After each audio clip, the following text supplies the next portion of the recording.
Okay, so here's the Peninsula. I saved you the hassle of watching me build these cabinets, and honestly, the only one that was a little bit of challenge was this Lazy Susan cabinet right here. Because it's so big, it wasn't the easiest thing to put together, but it's done. I've got the bottom tray in. I've got the second tray to put up here on this second level, but that's in.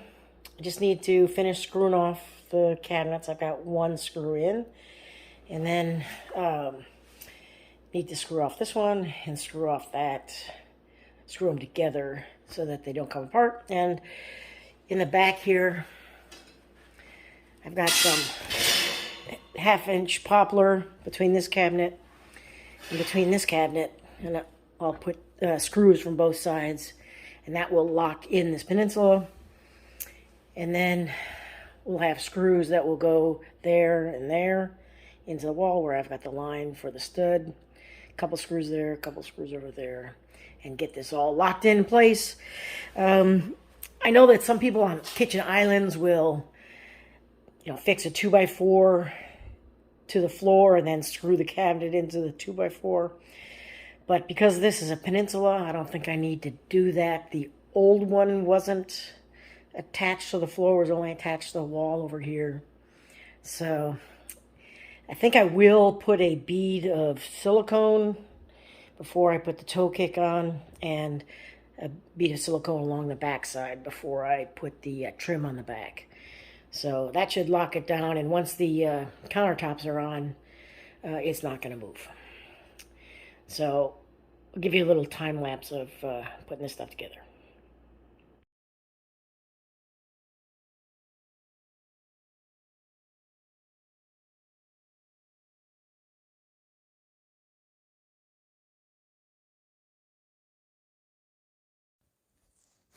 So full disclosure, when I was screwing these two cabinets, that Lazy Susan cabinet and this center cabinet, I did not pre-drill all the way, and those long screws kind of cracked the cabinet. So I went back and pulled those out, put some glue in, and clamped those back together.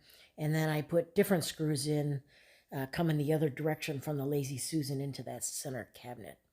But that's just full disclosure there.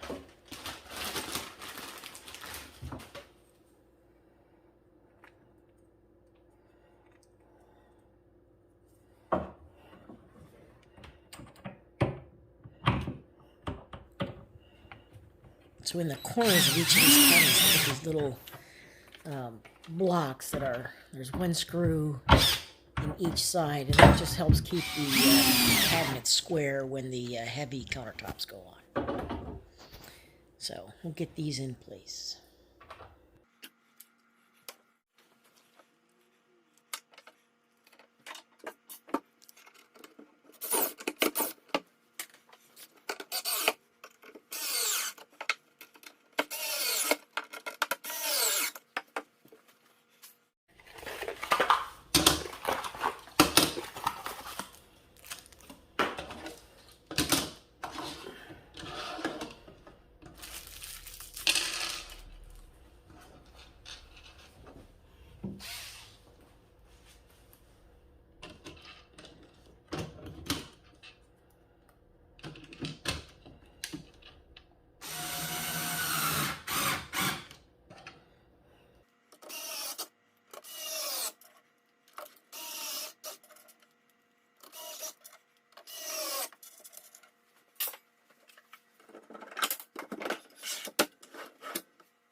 Okay, so here's attempt 1 at putting this pot rack in this cabinet. And it was a little bit of a Tetris challenge. And honestly, it took me 3 tries because I did split this screw out right there that I'm just screwing in. This is where I decided to pull this thing out and re-glue it. So here it is actually back in. And putting it all together took me really 3 tries to make sure that I got it right. And did have to pull it out again in order to get the final pans to fit, because that top shelf rack can adjust in 3 different positions.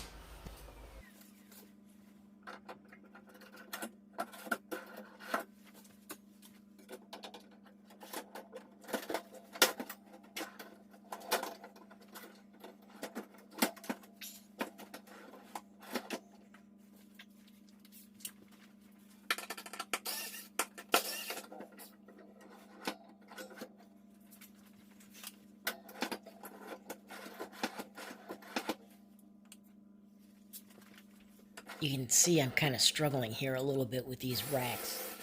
I had to redo these screws in the back.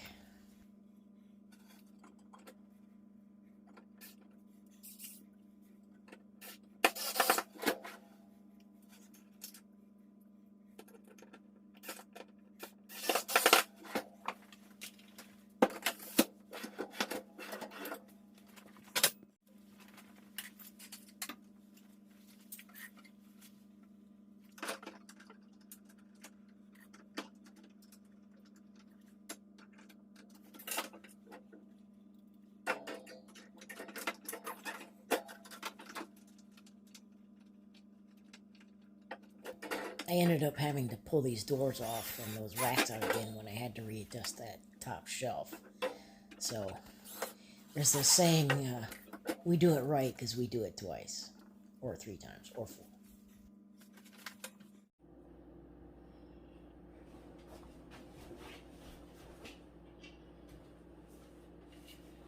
All right, I've got this drawer front on this spice rack pull out. It's just clamped right now, and it's got these 4 screws that hold it in, so I'm trying to make sure that I get it right and get it lined up here and screwed on.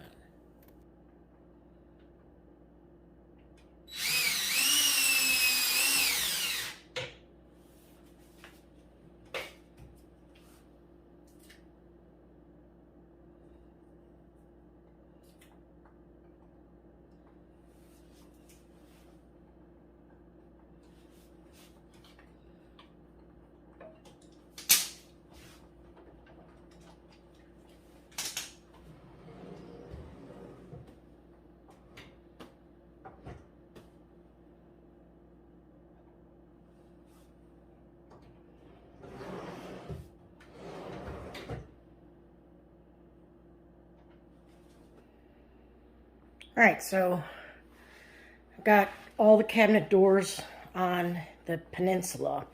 So I got this spice cabinet here, which just put the front panel on.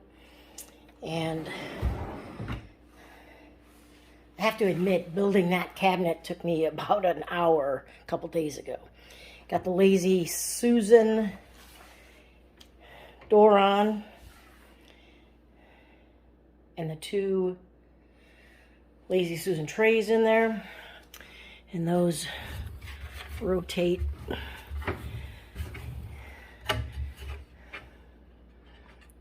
And I need to put the plug on this hole right there.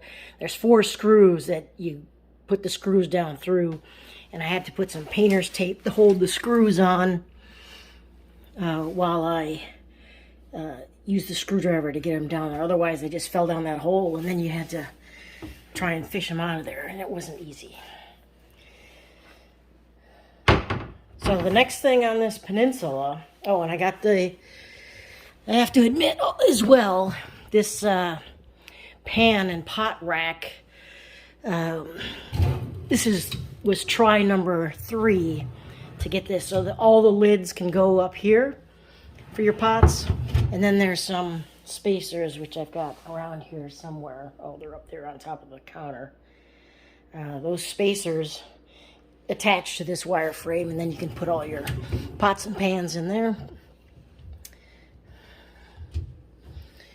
And the next thing that needs to go to finish the Peninsula is I need to cut off this base molding here. I need to find a scrap 2x4 in the garage to put on the wall here to finish out this corner. There's a piece of 1/4-inch plywood that's got the same color as the kitchen. That's in this package right here. That's going to go on the back of the Peninsula. Then there's a base mold that'll go along the base there and then go back that way. And then there's 3 panels that go on the back, decorative end panels, and 1 decorative end panel on the side here. And that should finish up the Peninsula. And not sure that's going to be in this video because that's a little bit of work here. We'll see what we can do. So here's that panel that goes on the back of the Peninsula. And just going to cut it with my circular saw. It doesn't have to be super accurate because it's going to be behind all the other trims that are on the back of this Peninsula. And you'll see how that comes out in a couple of seconds.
Okay, so here's where we are with the Peninsula. I've fastened one of these decorative end panels. I've got this one on there with clamps. That one's just sitting there. And the one on the end is just sitting there as well. I also put this base molding on. I need to get my nail set, and so I can set these nails and put a little bit of filler in there. On the base mold over here, I did a little return on it. Not sure what the detail is supposed to be, but that looked good to me. And you can see there's kind of a space up there, but once this decorative end panel gets mounted up there, you won't see that. So let me put you in the stand and get these things attached.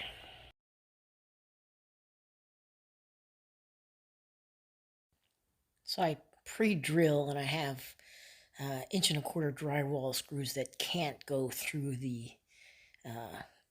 out this edge of the panel, so they're just about 3/16 of an inch smaller than the total depth of what I'm screwing through, so there's no danger of them coming through.